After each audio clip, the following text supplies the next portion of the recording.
Hey guys, what's going on? This is AppleInvestigator here, and in this video, I'm finally here with my long anticipated review of the iPhone 6 Plus. Now, I've been using this guy for well over a month now, and I feel I have the right knowledge and information to share with you guys about the phone. Now, I will be reviewing the 128GB Space Gray model. Not that it really matters, but that is the model that I picked up. Now, before we begin, I just want to go over some of the main specs and features about the device. So as you may know now, it does come in 16, 64, and 128GB storage configurations. It is also available in 3 different color combos, either silver, space gray, or gold. Pricing starts at $199 and works up to $399 depending on your storage option. It also now features a Retina HD display. This is the 5.5-inch model with a resolution of 1920 by 1080, good for 401 pixels per inch. This is not to be confused with the smaller iPhone 6, which is 4.7 inches. It has the Apple A8 processor, a dual-core chip inside with the M8 Motion coprocessor, a barometer, and a gig of RAM. It also has an 8-megapixel iSight camera capable of recording 1080p video, 60 frames per second, and also has optical image stabilization.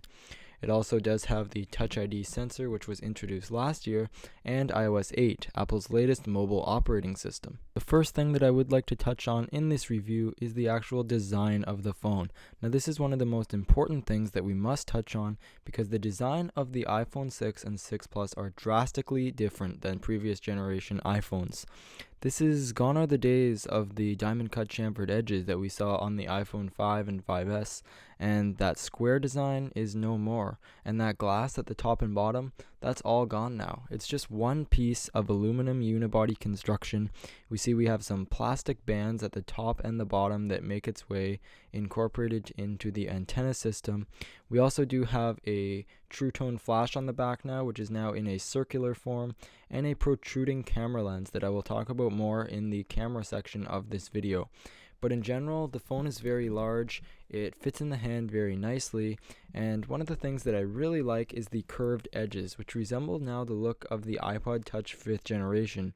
One of the great advantages to this is that the curved edges allow the glass to actually meet the frame of the phone with a tapered edge, so it feels exceptionally good in the hand, and when you're scrolling and stuff like that from page to page or from a conversation back to all of your messages, it just feels much more natural when you're moving across the device. It feels like your hand is just meant to slide across the screen in a very nice manner.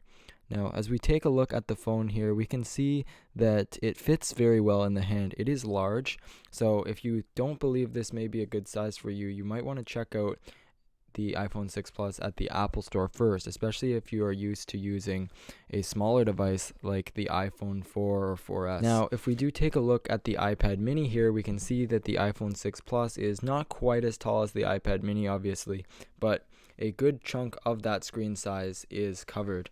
We can also see that the iPhone 6 Plus is thinner than the iPad mini 2nd generation as well. And we take a look at all the ports here. We see we have our speaker as well as our lightning port on the bottom, our headphone jack, and our microphone. I will mention that the speaker is quite a bit louder than last year's iPhone, at least I noticed anyways, and the sound quality wasn't too bad. On the side of the device, we can see that the power button has been relocated to the right-hand side. This is just to accommodate for that larger bodied phone. We can also see that we have the SIM slot tray, which remains, and we see on the left side there is the mute switch as well as the power buttons, which take in a new sort of pill-shaped formation other than that round that we've been accustomed to. The device itself is very, very thin, like I have mentioned. One of the thinnest smartphones available right now, comes in at only 7.1 millimeters. The little brother to this guy, the iPhone 6, actually comes in at 6.9 millimeters. So a small difference, but quite thin these new devices are. On the back, we see that we have a shiny sort of aluminum Apple logo, which is an individual insert. Very nice detail. Now, one of the things that I really love about this phone the most is that new Retina HD display. It's extremely clear, it's vibrant, you can't see any pixels, it's got an incredibly packed pixel density on here, and really I can't complain about this display. It has excellent viewing angles, great contrast, the whole display is just insane. It's got a really nice panel on here, and it's noticeably more vibrant and crisp than last year's model on the 5S, and even the resolution on this guy is a full 1080p HD, so it allows you to really immerse yourself in the content, especially when you're scrolling through full-on web pages and stuff like that. Here on The Verge, I'm able to zoom up on text. It's extremely clear, and you really get the idea of what a Retina display is meant to be, with your eye not being able to discern any individual pixels. Now, I also love to watch media on this device, so watching videos and consuming different things like pictures and YouTube videos are just incredible. You can see that I'm moving the device around and the viewing angles are maintaining very good clarity. You can really see how nice it is to enjoy things on a full 1080p screen, especially 1080p content in its native resolution. So Apple did an extremely good job on the display on this device.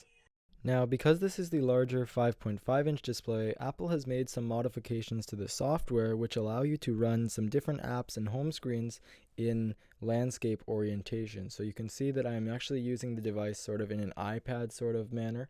I'm able to swipe down. You can see that in the Messages app, I have my actual bodied messages on the right, and then all the conversations going on the left, similar to an iPad-like experience.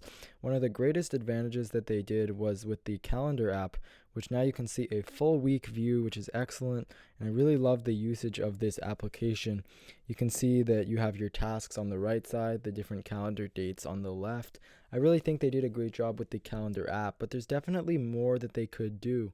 We can see also here the Settings app with the different menu options on the left and the content on the right. So very, very much like an iPad.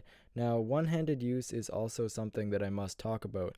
Most tasks can be done with one hand, but you may find that a lot of different things need to be actually done with two hands. So you need to take that into account before you decide on whether you want this device or the iPhone 6 or even another flagship smartphone. Now, Apple did introduce a new feature called reachability, which when you tap the home button twice, it actually brings your entire user interface down, so you're able to reach apps that you weren't able to access from the top couple of rows. You can see I can even swipe down on the icons once they are moved down, and Notification Center is activated. So I don't actually find that I use this feature much, to be honest. I've sort of shifted my usage more to a two-hand usage rather than a one, and I'm really perfectly okay with that.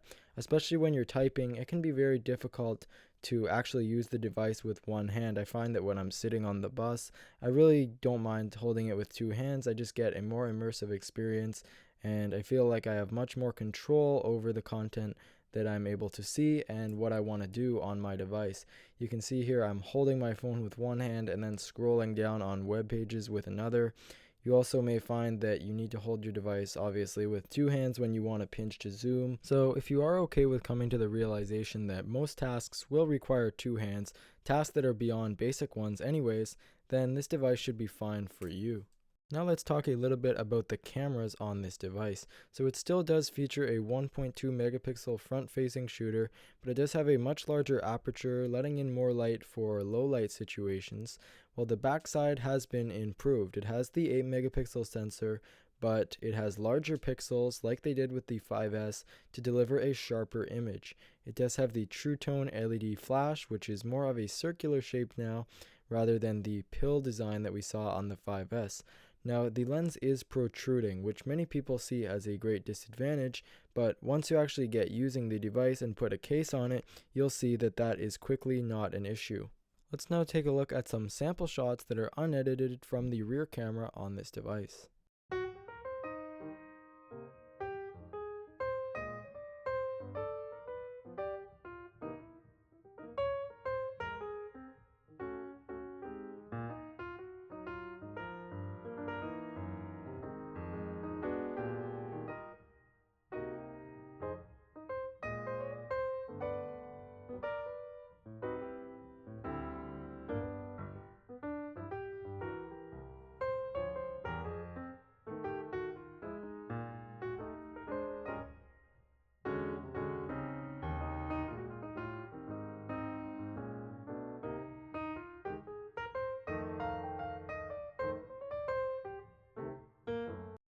So as we have come to expect with every new iPhone, we get a little bit better camera. That is no different this year. I noticed that image quality is a little bit better than that of the iPhone 5S. But one of the new features is optical image stabilization, which I will now show you in the next video clip I recorded. This camera also now records at 60 frames per second, which is great for high moving action shots like sports and things like that. And it actually has motors inside that allow it to stabilize your picture without actually using software. It uses hardware. Let's take a look. So as you guys can see, as I'm panning across the backyard, to me it really looks like this is tripod-like quality. This is just my hands moving the camera in a regular motion. You would expect that there would be some jiggling around and just some movement in general as I'm using freehand, but the camera does an excellent job at stabilizing the image using those motors, and this is definitely one of the great benefits of getting the 6 Plus over the 6, which doesn't feature optical image stabilization. Now the new iPhones are also able to shoot slow motion footage at 240 frames per second. Now we can also shoot at 120 frames, which was introduced on the 5S last year, but 240 just is incredibly slow, and it makes things play back at a very incredible quality. We can see that the tarp was actually blowing in the wind, and when it's moving back in slow-mo, it just looks like you can see it moving at such a slow speed, which can be really fun to see when you're recording high action sports or other things like that. Now one thing I really want to touch on is the Touch ID fingerprint sensor, which in my usage has gotten a much better recognition process. It's very quick now. It's much snappier than it was on the last generation, and I'm having much fewer failures than I did with the 5S. I'm able to log into my phone consistently and very easily. Now I'd like to talk a little bit about the performance on the iPhone 6 Plus. Now this is running iOS 8.1. It has the Apple A8 like I've mentioned, still clocked in at 1.4 gigahertz, and we've got a gig of RAM in here. So I'm going to run some processor benchmarks, and I'm going to let you guys know the scores as compared to that of the 5S like we got last year. Now we are getting 1623 on the single core, which was about 1400 last year on the 5S, and 2900 on the multi-core, which was about 2500 last year. So some nice increases overall, but nothing too insane to be honest.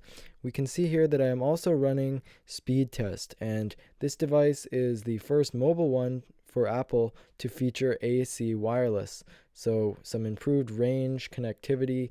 Now this may not be an improved download or upload speed, but in general, the different qualities of having a good network connection will be improved with AC. I am getting about 27.5 on the download speed and about 5 up, which is my normal sort of scores on my network. That's about my optimum network performance here at the house. So I'm pretty pleased with that, and range has been good. Now gaming on this device is also very good. There's no dropping in frame rates. The actual GPU performance is strong, and I don't see any lagging when I'm playing highly intensive games. This isn't too highly intensive, but still you can see that it's very crisp and clear on that large display, and playing games is really a joy on the 6 Plus. Some people are even saying that it is the best mobile gaming console that you can buy. I think that may be a little bit of a stretch to say, but if you want to play games on the go, the 6 Plus is definitely a worthy choice for you, and games look incredible, especially with the diverse selection of games available in the App Store. Now, Apple has also introduced a new Health Kit app, which is available as part of iOS 8, and it incorporates a variety of different health data from your various sources. Now, it does tap into sensors in the 6 Plus, such as the barometer, which tracks your number of flights climbed, such as stairs. It also does track your walking and running distance with the help of the M8 Motion coprocessor, as well as the gyroscope and accelerometer. As more health apps make their way to the App Store, we will see much greater use of this application. To wrap up this review, guys, I'd like to give you guys some final thoughts, and without a doubt, this is the best iPhone that's ever been created. It's the best iPhone I've ever used. Now, I am a bit of a fanboy in terms of Apple products, but really, when I hold previous generation iPhones now, I feel like I just want to crush them. Even the 4.7-inch iPhone 6 doesn't feel natural in my hand anymore. I'm so used to using a 6 Plus, I could never go back to anything smaller than a display size on a phone like this. It's so crisp, it's clear, and it may seem big at the beginning, and you may have a hard time overcoming the fact that it looks like more of a tablet-sized device, but you will quickly learn to appreciate how much you'll love the size of this device. You can do so much more, and you have such a larger canvas to work on. It is really the ideal device for me. So I hope you guys did enjoy this review. You really can't go wrong with either of the new iPhones. I've tested out the 6, and it's also a great device. There's just a few little minuscule differences with the 6 Plus, but in general, both are great phones. If you guys did enjoy this review, please be sure to hit the like button down below, subscribe for more content, and I'll see you in the next one. Peace.